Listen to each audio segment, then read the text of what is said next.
പഠിച്ച കള്ളൻ. എൻ ശ്രീനിവാസൻ നിർമ്മിച്ച ചിത്രമാണ് പഠിച്ച കള്ളൻ. ഈ ചിത്രം 1969 ജാനുവരി 10 പ്രദർശനം ആരംഭിച്ചു. ഗാനരചന വയലാർ, സംഗീതം ജി ദേവരാജൻ.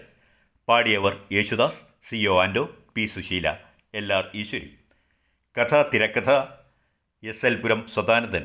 അഭിനയിച്ചവരും കഥാപാത്രങ്ങളും: Naseer, Rajan, Ummer RS Pillai, TK Balachandran, Venu, Adoor Bhasi, Kuttappan, Paravur Bharathan, Pareekutty, Manavalan Joseph, Veluppilla, Bharathi, Vishnuvardhan, Radha, Radhika, Malini, Aranmula Ponnamma, Saraswathiyamma, Latha, Mamana, TR Omana, Bharathiyamma, Snehalatha, Priyamvada.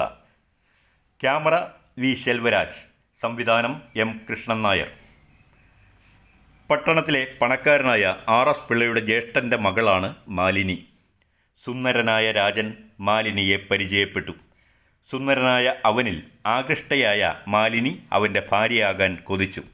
കാര്യം മനസ്സിലാക്കിയ പിള്ളയ്ക്ക് അതിൽ എതിർപ്പുണ്ടായില്ല. അതിന് കാരണം അയാൾക്ക് അതിൽ ചില ലക്ഷ്യങ്ങൾ ഉണ്ടായിരുന്നു എന്നതാണ്. പിള്ളയുടെ ഫാക്ടറിയിലെ ക്ലർക്കാണ് വേണു. വീട്ടുകാർ അറിയാതെ ഒരു താഴ്ന്ന ജാതിയിൽപ്പെട്ട പെണ്ണിനെ വേണു വിവാഹം ചെയ്തിരുന്നു. വേണുവിൻ്റെ അമ്മയാണ് ഭാരതി, സഹോദരി രാധ. അവർ താമസിക്കുന്നത് എരുമേലിയിലാണ്. കടം കൊണ്ട് വല്ലാത്ത അവസ്ഥയിലായി. അവരുടെ വീട് ജപ്തി ചെയ്യുമെന്ന നിലയിലുമായി. ആ സമയം കാര്യങ്ങൾ വേണുവിനെ പറഞ്ഞ് ബോധ്യപ്പെടുത്താനായി അവർ എറണാകുളത്തേക്ക് വന്നു. എന്നാൽ രാധ ചെന്ന് പെട്ടതോ RS പിള്ളയുടെ അനുയായികളുടെ കയ്യിൽ. അവരുടെ കെണിയിൽ നിന്നും രാജൻ അവരെ രക്ഷിച്ചു.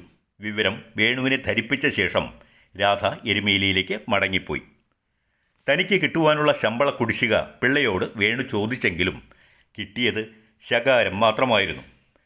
ജപ്തിയിൽ നിന്ന് ഒഴിവാകുവാൻ വേറെ ഒരു മാർഗവുമില്ലാത്തതിനാൽ വേണു ഓഫീസിലെ സേഫിൽ നിന്നും 2000 രൂപ മോഷ്ടിച്ചു.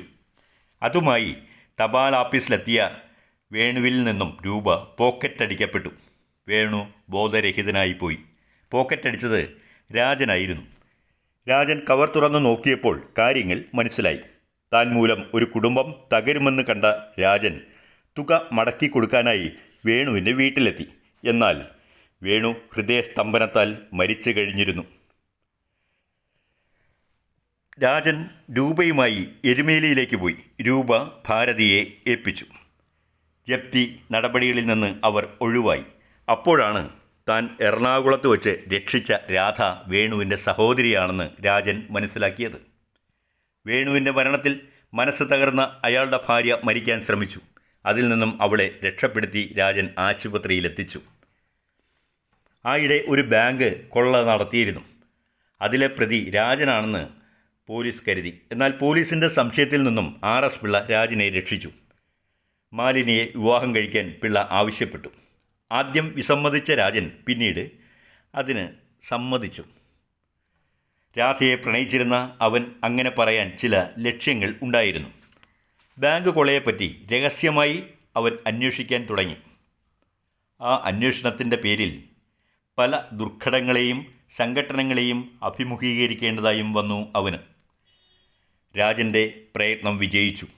ബാങ്ക് കൊള്ളയ്ക്ക് പിന്നിലുള്ളവരെ വെളിച്ചത്ത് കൊണ്ടുവരാനും ധനാഢ്യനായ പിള്ളയുടെയും അനുയായികളുടെയും ഗൂഢപ്രവർത്തനങ്ങളും കൊള്ളകളും തെളിയിക്കാനും രാജന് കഴിഞ്ഞു.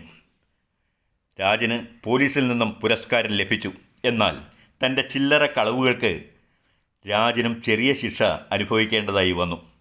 രാജൻ രാധയെ വിവാഹം കഴിച്ചു. അന്നു മാത്രമല്ല, താൻ മൂലം വിധവയായ വേണുവിൻ്റെ ഭാര്യയെയും വേണുവിൻ്റെ കുടുംബത്തെയും ഒന്നിച്ചു ചേർക്കാനും അയാൾക്ക് കഴിഞ്ഞു.